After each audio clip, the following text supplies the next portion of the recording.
संवर सुरक्षा। संवर का अपने जीवन में, अपने व्यक्तिगत जीवन में, पारिवारिक जीवन में एक सुंदरतम प्रयोग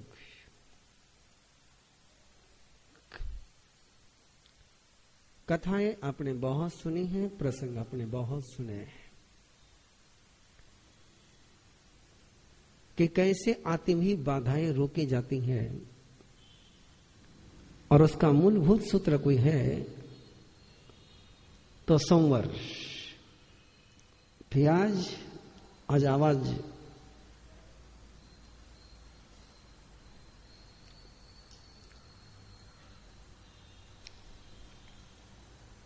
और उस संवर की प्रक्रिया को आपको मंगलवार, बुधवार, गुरुवार, शुक्रवार और शनिवार इन 5 दिनों में आपको प्रयोग भी करने हैं, प्रैक्टिकल भी करना है और समझना भी है। आपके पास ये कंसेप्ट बिल्कुल क्लियर पहुंची हुई है कि आत्मा के गुण है और पुद्गल के भी गुण है। आत्मा के गुण क्या है? नानम च दंसनम चैव चरितम च तवोतहा वीर्यं गोय एयं जीवसलखनम। ज्ञान, श्रद्धा, अनुभूति, आत्मानुभूति, बाहर से कुछ भी ग्रहण नहीं करना, चैतन्य की शक्ति का अनुभव, हर वस्तु में उपयोग, यूजफुल विजन, भोगने का दृष्टिकोण नहीं, बर्बाद करने का दृष्टिकोण नहीं, मिसयूज करने का दृष्टिकोण नहीं, तो कौन सा दृष्टिकोण? केवल यूज करने का दृष्टिकोण, उपयोग करने का दृष्टिकोण। ये जिसके पास है वो जीव है। पुद्गल के 4 लक्षण गए हैं: वर्ण, गंध, रस, स्पर्श। जहां ये 4 है वहां पुद्गल है। जहां ज्ञान, दर्शन, चरित्र है, इंडिपेंडेंट रहने की प्रकृति है। अलग अलग शब्द दे रहा हूं मैं आपको तप को समझने के लिए। कौन से शब्द को समझने के लिए? तप को। तप का मीनिंग क्या? तप के बहुत सारे मीनिंग आपके पास आते गए हैं। तप का एक ही मीनिंग आपके दिमाग में है, खाना नहीं, है ना? लेकिन तप के मीनिंग कितने जा रहे हैं आपके पास कि बाहर से कुछ भी ग्रहण नहीं करना। खाना नहीं मतलब क्या है? बाहर से कुछ नहीं लेना। तप का दूसरा मीनिंग दे रहा हूं मैं आपको, इंडिपेंड हो जाना, किसी पर डिपेंड नहीं रहना, किसी के आश्रित बन करके नहीं जीना। इसलिए तीर्थंकर जब दीक्षा लेते हैं, आवाज कम कर दे, कम कर दे आवाज। जब तीर्थंकर दीक्षा लेते हैं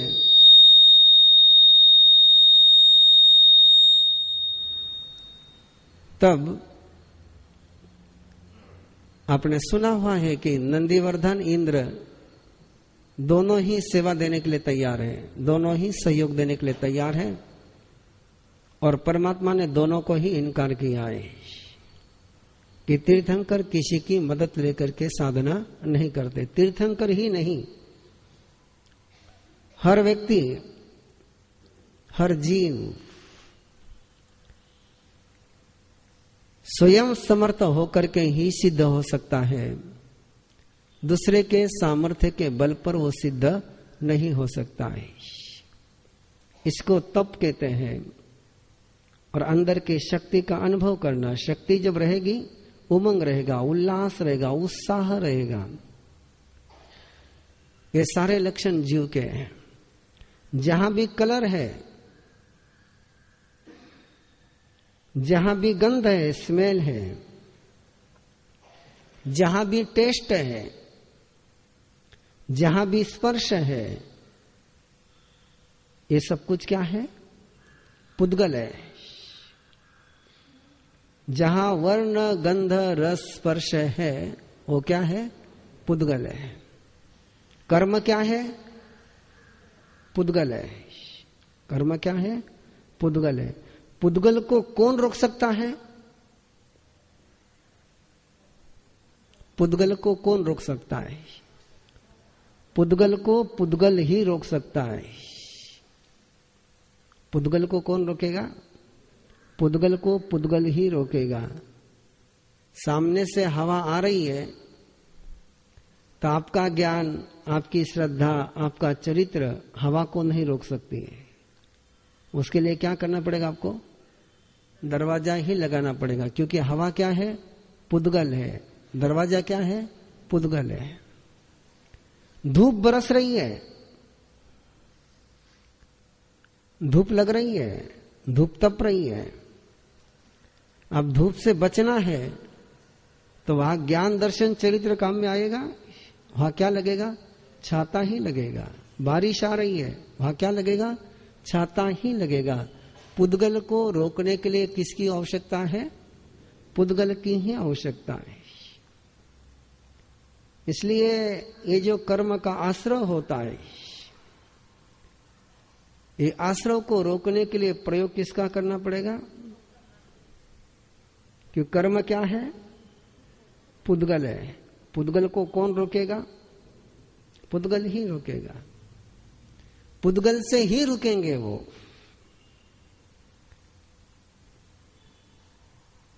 कंसेप्ट बिल्कुल क्लियर कर लो यहीं पर, फिर आगे जाकर के कहीं उलझ मत जाना। अब वो पुद्गल, कल आपके पास बात हो चुकी है, पुद्गल स्थूल भी है, स्थूलतर भी है और स्थूलतम भी है, सूक्ष्म भी है, सूक्ष्मतर भी और सूक्ष्मतम भी है। जितने पुद्गल सूक्ष्म उतने पुद्गल शक्तिशाली, जितने पुद्गल सूक्ष्म उतने पुद्गल शक्तिशाली। हीरे की कीमत ज्यादा है कि पत्थर की कीमत ज्यादा है? क्यों?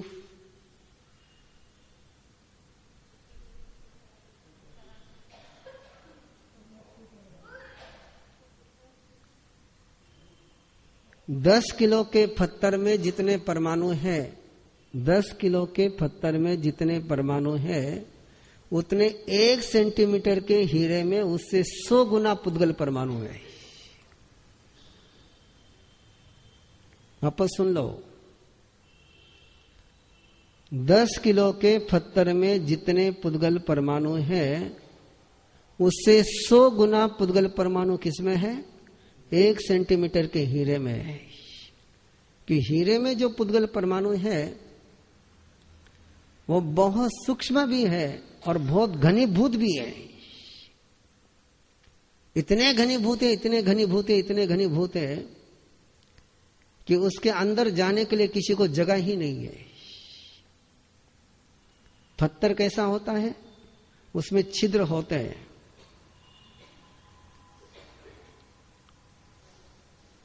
लोखंड में और सोने में यही अंतर है। लोहे में और सोने में भी क्या अंतर है? यही अंतर है। सोना कैसा है? बहुत घनीभूत है। लोहा कैसा है? उतना घनीभूत नहीं है। जितने सूक्ष्म हो गए, इसलिए कहते हैं वैक्रिय शरीर के पुद्गल सूक्ष्म है, आहारक शरीर के सूक्ष्म है, कार्बन शरीर के और सूक्ष्म है। तेजस शरीर और कार्बन शरीर के पुद्गल कैसे है? बिल्कुल सूक्ष्म है। आपको जो भी सुख दुख होता है वो स्थूल पुद्गलों के कारण से होता है कि सूक्ष्म पुद्गलों के कारण से होता है? सुख दुख की अनुभूति स्थूल पुद्गल के कारण से होती है कि सूक्ष्म पुद्गल के कारण से होती है?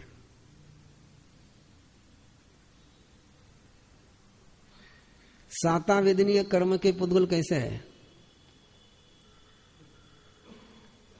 अब क्लास पूर्णता में आ रही है ना। साता वेदनीय कर्म के पुद्गल स्थूल है कि सूक्ष्म है? सूक्ष्म है। बोलते जाओ तो थोड़ी सी झिझक टूटेगी। कर्म के पुद्गल सूक्ष्म है और उन सूक्ष्म पुद्गलों के कारण से जो सुख और दुख की अनुभूति होती है वो महत्वपूर्ण है।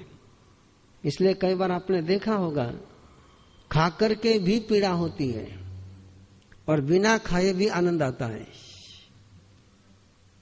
होता है कि नहीं होता है? क्यों?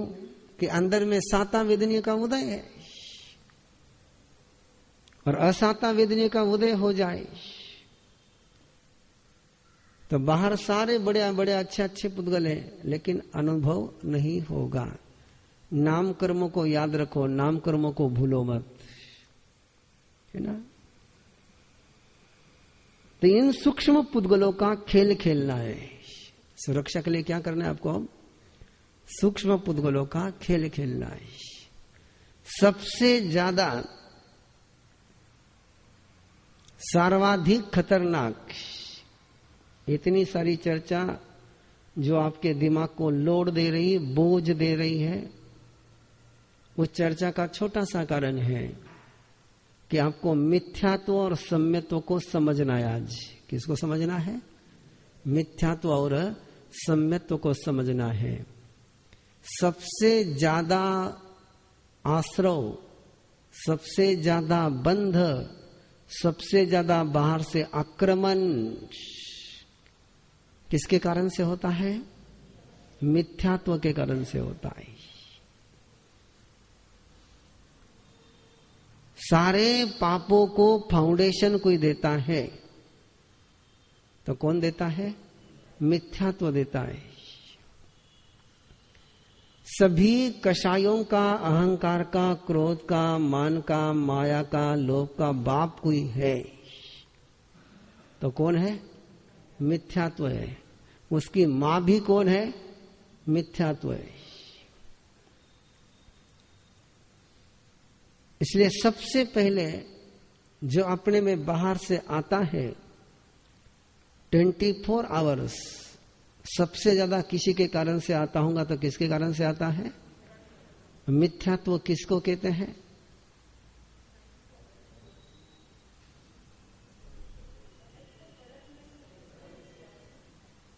बोलते जाइए आप, मैं सुनता हूं। बोलते जाइए, मैं सुनता हूं और बाद में उसको जहां करेक्ट करना है वहां करेक्ट करता हूं। बोलिए आप। बिल्कुल। हाँ, सही को सही नहीं मानना, गलत को सही मानना। ओके। आपकी प्रॉपर्टी कितनी है? ज्ञान, दर्शन, चरित्र, तप, वीर्य। जानना और मानना किस प्रॉपर्टी में आया? केवल ज्ञान और श्रद्धा है, बाकी तीनों छूट गए। किसी वस्तु को जैसी है वैसी नहीं जानना, अन्यथा रूप में जानना, यह भी मिथ्यात्व है। जैसी जानी वैसी नहीं मानना, यह भी मिथ्यात्व है। ध्यान में रखना, स्वयं की तरफ बिल्कुल आराम से देखना, लिखने की झंझट में बाद में जाना। आज स्वयं के तरफ बहुत गहराई से देखना। जैसा जानते हो वैसा मानते हो क्या? यानी सही जान करके भी सही मानते, यानी जैसे जानते वैसे अपनी इमोशन नहीं होती है। तो पहला मिथ्यात्व कहाँ आया? जैसा है वैसा नहीं जानना भी मिथ्यात्व है। जैसा जाना वैसा नहीं मानना भी, जैसा जाना जैसा माना वैसे करने की तैयारी नहीं करना भी मिथ्यात्व है। क्योंकि मिथ्यात्व केवल जानने में और मानने में, ऐसा मत सोचना। मिथ्यात्व सारा जीने में है। और जब आप जीते हो तो ये पांचों बातों के साथ जीते, एक बात के साथ नहीं जीते।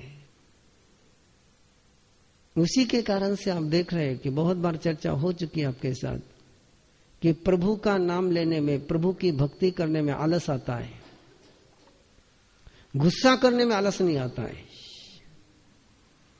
गुस्सा करने में सारी सुस्ती भाग जाती है। कितना ही थका हुआ आदमी हो, एक कदम भी उठा नहीं सकता हो, उसको ऐसी कोई बात आप कह दो कि चुप जाए, सुस्ती रहती है क्या? सुस्ती भाग गई, क्योंकि ताकत कहां लग गई? गुस्से में लग गई। बहुत शांति से समझ लेना, बहुत धीरे से समझ लेना कि हमने शक्ति कहां लगा रखी है। हमें चुस्ती कब आती है, हमें स्फूर्ति कब आती है, हमें उल्लास कब आता है, हमें उमंग कब आती है। हम पाप में खुश होते कि धर्म में खुश होते हैं? ये सम्यत्व है, ये सम्यत्व है। अपनों से मिलने में आनंद आए और अपनों से मिलने में नफरत जगे, ये सम्यत्व है।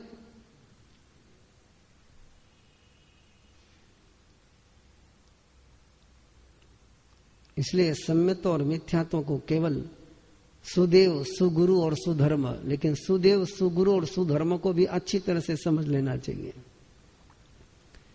मानने में तो कुछ भी मान सकते हो, मानने में क्या देर लगती है? आपको कुछ भी मनवा सकता हूं मैं आपको कुछ भी मनवा सकता हूं। मैं यहां बैठे बैठे आपको आप भी मनवा लूंगा कि आत्मा नहीं है, उसमें कोई देर नहीं लगेगी मुझे,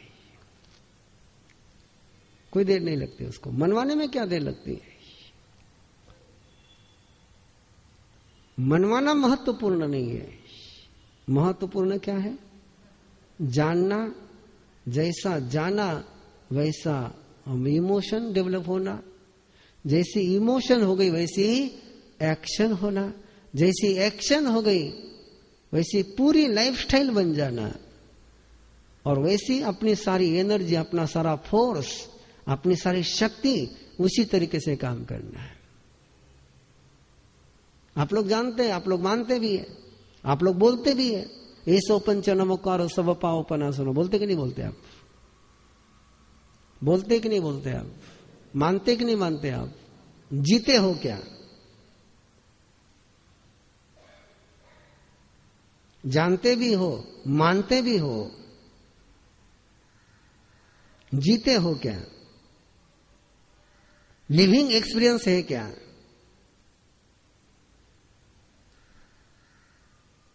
यदि लिविंग एक्सपीरियंस आ जाए तो आप कहां पहुंचोगे? भटकन जिंदगी में रहेगी क्या? इसलिए ये सारा जो विरोधाभास है अपने जिंदगी में, सारी जो विसंगतियां हैं कि जानते कुछ है, सोचते कुछ है, मानते और कुछ है, जीते और कुछ है, अगली बात तो करने से कोई मतलब ही नहीं है। गीत क्षमा के गाते हैं और जिंदगी नफरत की जीते हैं। गीत किसके गाते हो आप? और जिंदगी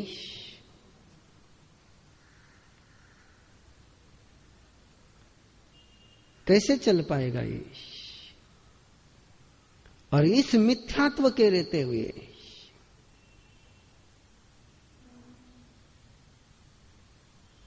क्या आएगा आपके पास?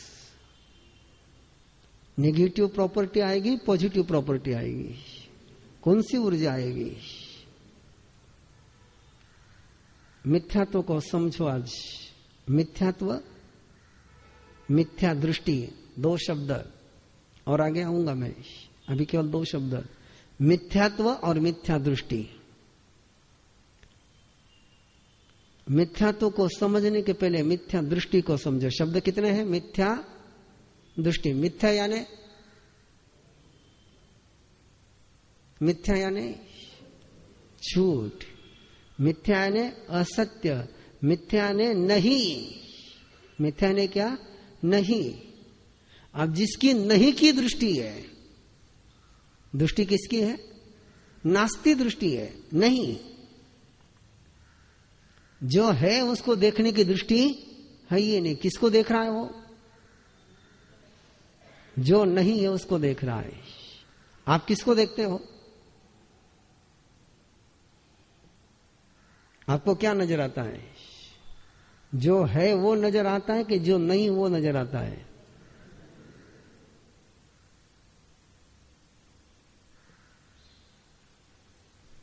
नजर क्या आता है? जो मेहमान घर पर आए वो नजर आते हैं कि उनमें जो मेहमान नहीं आया वो नजर आता है? बहुत सीधा सीधा उदाहरण इधर आएगा। बाजार में जब जाते हैं तो उसी साड़ी, उसी रंग की साड़ी नजर आती है जिस रंग की साड़ी अलमारी में नहीं है। जिस रंग की साड़ी अलमारी में वो साड़ी नजर आती ही नहीं है। कौन सी साड़ी नजर आती है? जो नहीं वो नजर आती है, जो है वो नजर नहीं आती। ये दृष्टि कौन सी है?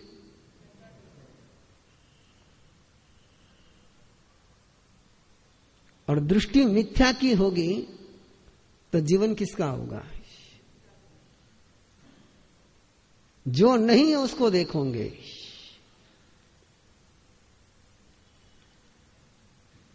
सपने किसके हैं? जो है उसके सपने के, जो नहीं उसके सपने हैं।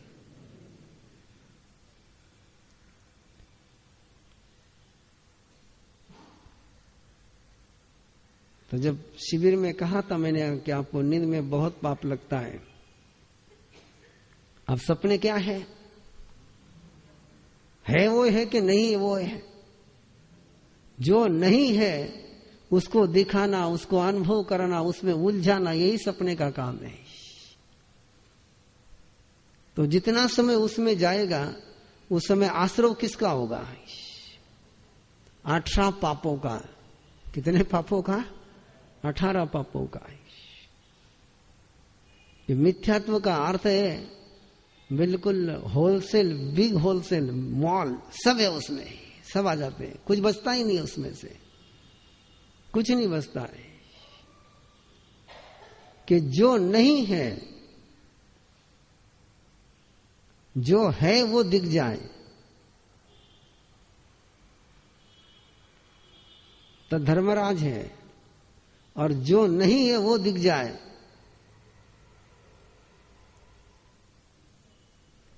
पता है ना? बोलने की आवश्यकता है क्या? धर्मराज बोल दिया, दूसरा पार्ट आपको याद आ जाना चाहिए।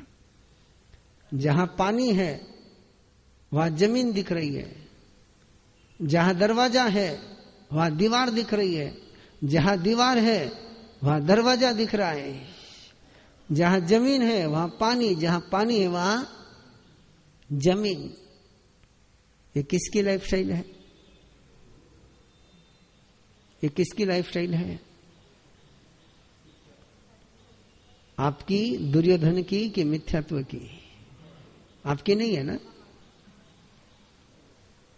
आपकी है कि नहीं? हा? जहां सुख है वहां सुख नजर आता है क्या? सुख कहां नजर आ रहा है? जहां दुख है वहां सुख नजर आ रहा है, और जहां सुख है वहां क्या नजर आ रहा है? दुख नजर आ रहा है। जहां जीत है वहां हार नजर आ रही है, और जहां हार है वहां जीत नजर आ रही है। जरा देख लो अपनी जिंदगी के सारे जितने भी सोच है उनको एक बार परख लो, अच्छी तरह से परख लो।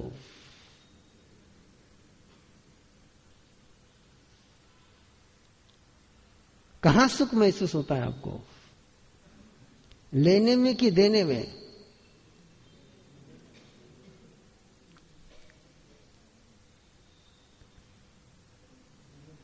और लेने में कब कब आपको सुख मिला है बताइए?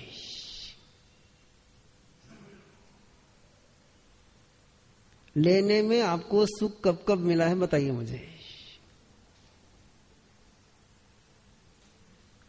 खाया तब सुख मिला है कि छोड़ा तब सुख मिला है? बिल्कुल रोजमर्रा का उदाहरण ले लो आपका। सुख कब मिला है?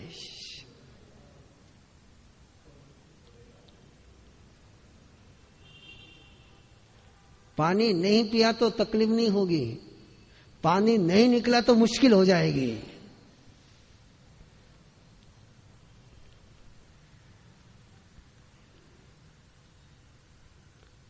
सुख किसमें है? आप किसमें लेते हो? ये कौन सी दृष्टि है?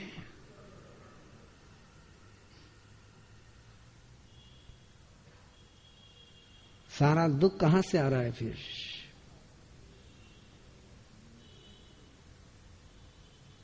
अधिकार में सुख है कि अधिकार छोड़ने में सुख है?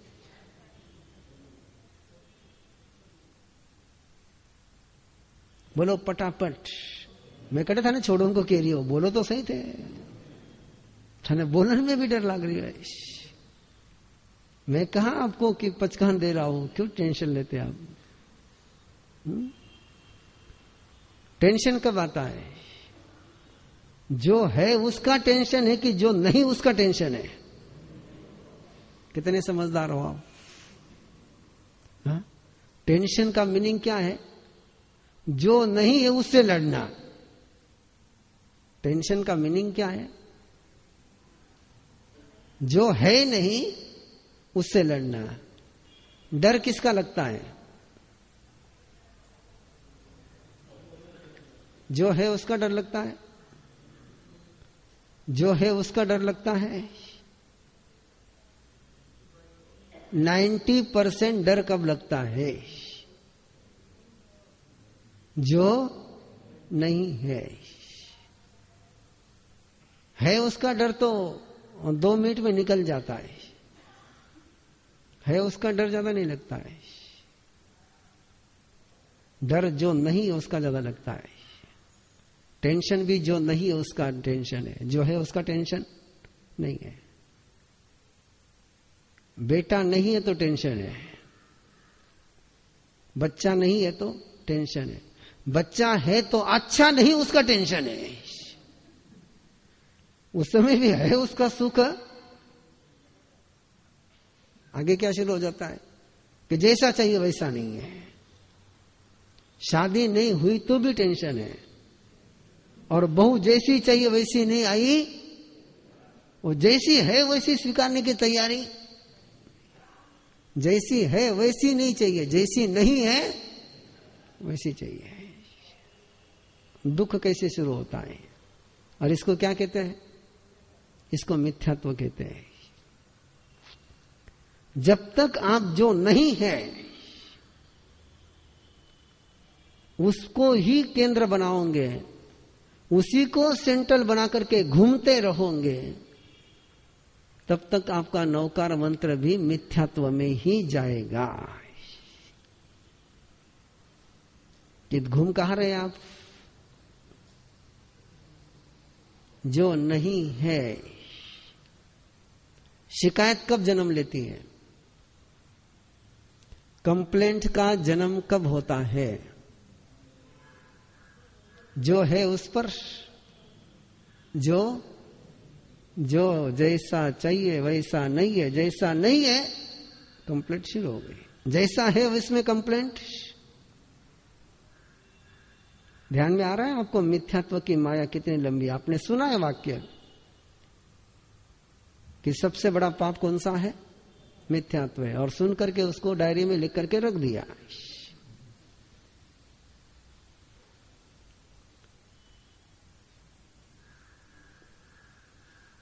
इस मिथ्यात्व के पाप से, इस मिथ्यात्व के आश्रव से, इस मिथ्यात्व के बंध से जब तक तुम अपनी सुरक्षा मिथ्यात्व के वाइब्रेशन से नहीं करोगे, तब तक कोई साधना शुरू हो सकती नहीं है। इतने तीखे शब्द, इतने तीखे शब्द, इतने तीखे शब्द हैं जो पूर्वजों ने कहे हुए हैं।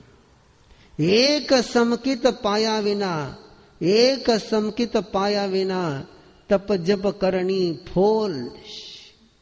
उदाहरण देते हुए कहा, कहे तिलोक एक समकित पाया विना सब करनी क्रिया फोल। कहे तिलोक समझ मुर्दे का श्रृंगार। किसका श्रृंगार? मुर्दे का श्रृंगार। कितना ही मुर्दे का श्रृंगार करो, उसमें सुख किसको मिलता है?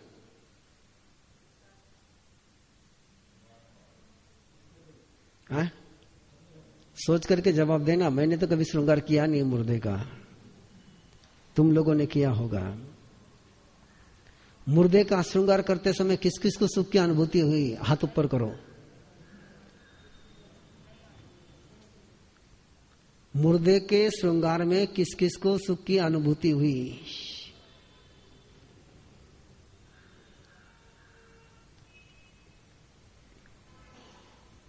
मुर्दे को हुई कि श्रृंगार करने वाले को? किसी को नहीं होती है, किसी को भी नहीं होती है।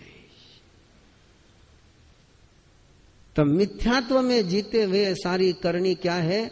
मुर्दे का श्रृंगार है। करने वाले को भी सुख नहीं, जिसके लिए करते उसको भी सुख नहीं, किसी को सुख नहीं है। जरा आपने अपने वाक्य याद करो, कितने बार माथा आपने पीटा होगा कि इनको सुख देने के लिए इतना करते हैं और वो कहते हमको सुख मिला ही नहीं, उनको भी नहीं मिला, मुझे नहीं मिला, वो सुख गया कहां पर?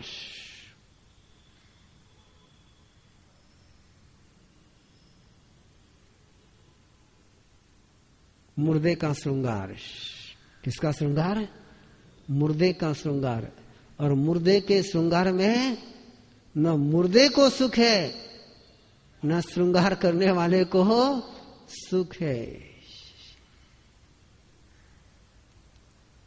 किसमें बीत रही सारी जिंदगी अपनी?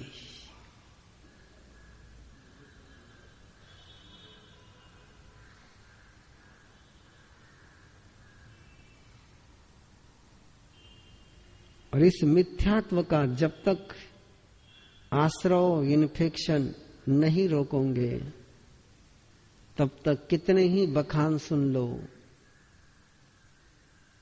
कितने ही उपवास कर लो,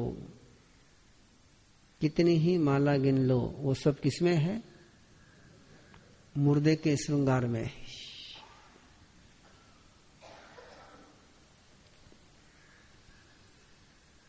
आचारांग सूत्र का एक महावाक्य है, महावाक्य कहता हूं मैं उसको। सम्मत दंसी न करई पावम।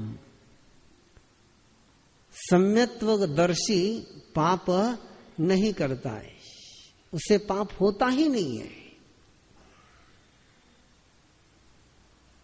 उसका पाप का सोच नहीं आता, उसकी पाप की भावनाएं नहीं होती, उसकी पाप की क्रिया नहीं होती। और दूसरा वाक्य लिखना हो तो लिख सकते हैं आप, मिच्छा दंसी न करे धम्मम। मिच्छा दंसी न करे धम्मम। मिथ्या को देखने वाला, झूठ को देखने वाला धर्म करता ही नहीं है।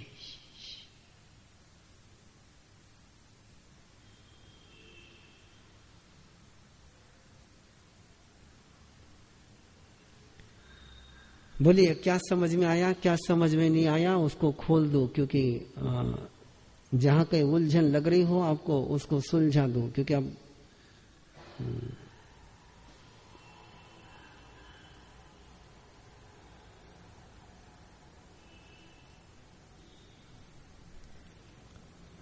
बोलिए कोई दिक्कत हो तो। कटे अड़चन आटती उशिला कोई बात अनक्लियर होगी तो जल्दी से बोलो। 5-7 मिनट है, पेंडिंग नहीं रख सकता हूं कि कल दूसरा पन्ना शुरू हो जाएगा।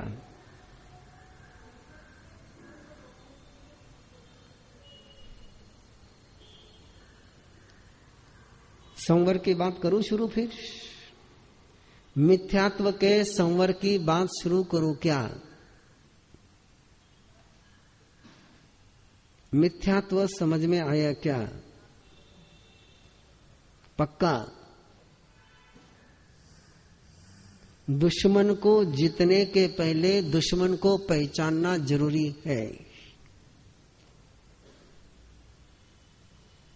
बिना दुश्मन को पहचाने दुश्मन को जीता जा सकता नहीं है। अध्यात्म के मार्ग पर सबसे बड़ा दुश्मन कौन है? मिथ्यात्व है। कषाय का नंबर तो बहुत बाद में है, क्रिया का नंबर तो बहुत बाद में है, पंचकान का नंबर बाद में है। अब 1 मिनट के लिए थोड़ा इधर रूबरू हो जाइए मेरे साथ। 1 मिनट के लिए पंचकान का नंबर कब है?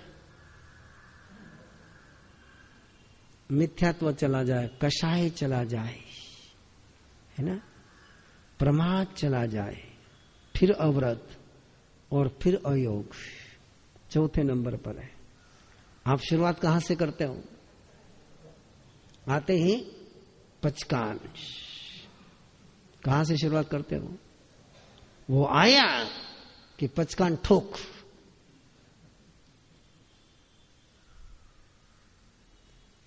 इसके दुष्परिणाम, मिथ्यात्व का कोई अच्छा परिणाम आना है क्या? इसलिए अच्छे अच्छे लोगों की बहुत बुरी धारणाएं हैं। बुरे लोगों की बुरी धारणा हो तो कोई दुख नहीं होता है। अच्छे अच्छे लोगों की बहुत बुरी धारणा है कि जैन धर्म बहुत कठिन है।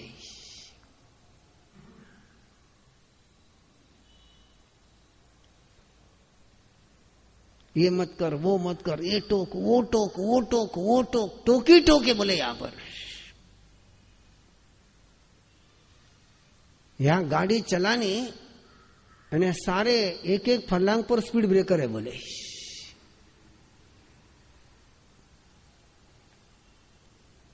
और इतने स्पीड ब्रेकर के बीच में गाड़ी चलाने के लिए फिर मन नहीं होता है। फिर वो कौन सा रास्ता देखते हैं जहां कोई स्पीड ब्रेकर है ही नहीं, कोई रास्ते में सिग्नल नहीं। यहां तो बोले 10 कदम चलो तो सिग्नल। कौन सा रास्ता पसंद करते हैं आप? जहां सिग्नल ज्यादा हो, ज्यादा स्पीड ब्रेकर ज्यादा हो, रास्ता कौन सा पसंद करते हो? आपके यहां कौन सा रास्ता है? आपके यहां रास्ता कौन सा है? गाड़ी आगे खिसकती नहीं, वो चालू हो उसके पहले सिग्नल तो आ ही जाता है।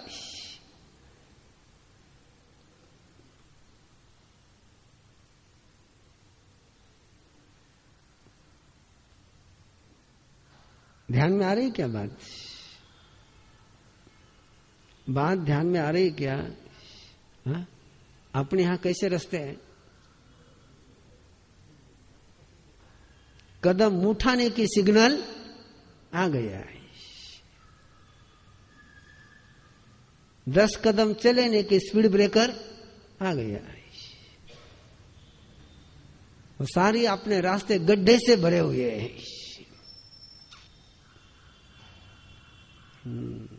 फिर गड्ढे से भरे हुए रास्ते पर तो कौन सी गाड़ी चलेगी आपको पता ही। फिर खटारा गाड़ी चल सकती है, कोई बढ़िया गाड़ी तो गड्ढे के रास्ते पर लाने का सवाल ही नहीं उठता है। और मूल में बात कहां पर है? पहले मिथ्यात्व,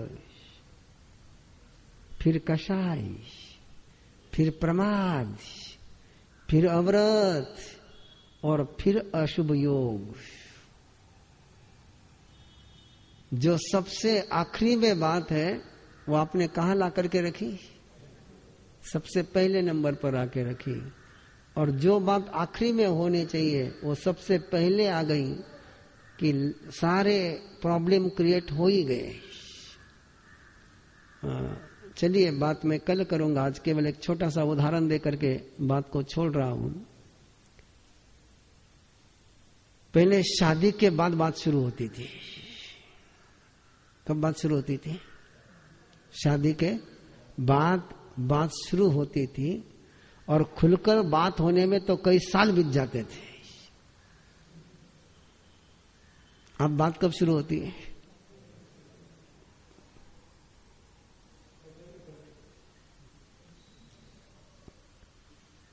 अब जितना बोलना था प्रेम का वो सारा बिफोर मैरिज हो गया। अब बाद में तो दूसरा अकाउंट शुरू हो ही जाना है।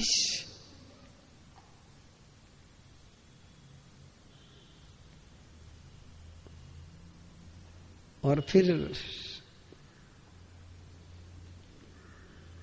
कोई ना कोई रोज आकर के मिलता ही है। कई 3 दिन में रिश्ता टूटा, कई 10 दिन में टूटा, कई कहा क्या।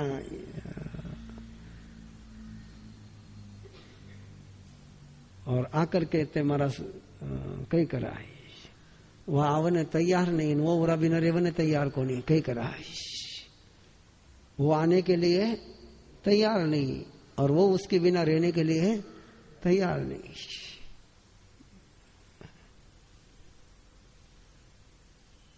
लेकिन गड़बड़ कहाँ हो गई? पहले ही हो गई, पहले ही हो गई। और ये सारे खुली आंखों से आप देखते हो, सभी को पता है कि वेस्टर्न के इस कल्चर के परिणाम क्या है, लेकिन फिर भी यही सारा चल रहा है खेल। खेल क्या चल रहा है? ये सारा खेल किसका है? ये सब मिथ्यात्व का खेल है। इसको साधना की बात मुझे आज करनी थी, लेकिन समय पूरा हो गया। क्योंकि बेसिक तो मेरी भावना ये थी कि मैं विश्लेषण कम करूं और प्रक्रिया ज्यादा समझाऊं। भावना मेरी ये थी, लेकिन वो आपके सबके चेहरे देखे और उस पर से लगा कि वो बिना समझे आगे जाएंगे तो फिर मुश्किल आएगी। इसलिए भावना तो ये थी कि मैं आज आपको मिथ्यात्व की आश्रय को रोकने की प्रक्रिया, तीनों ही 5 ही संदर्भ में, ज्ञान, श्रद्धा, चरित्र, तप और शक्ति, 5 ही संदर्भ में मिथ्यात्व के आश्रय को रोकने की प्रक्रिया के प्रयोग देने की भावना थी। कल दे देंगे, देने तो ही है। हमको तो देने में सुख मिलता है, आपको नहीं मिलता, लेकिन हमको तो मिलता है देने में सुख। हमको पचकान देने में भी सुख आता है। जब तक सामने वाला पचकान करता है तब तक हम खुश रहते। जिस दिन पारना आता है उस समय थोड़ा सा विचार आता है कि पारने के लिए जाना पड़ेगा। तो कि पारने के लिए जाना मतलब किसके लिए जाना है? लेने के लिए जाना है। जब तक देने का सवाल है तब तक कोई टेंशन ही नहीं। तो बाकी आनंद मंगल।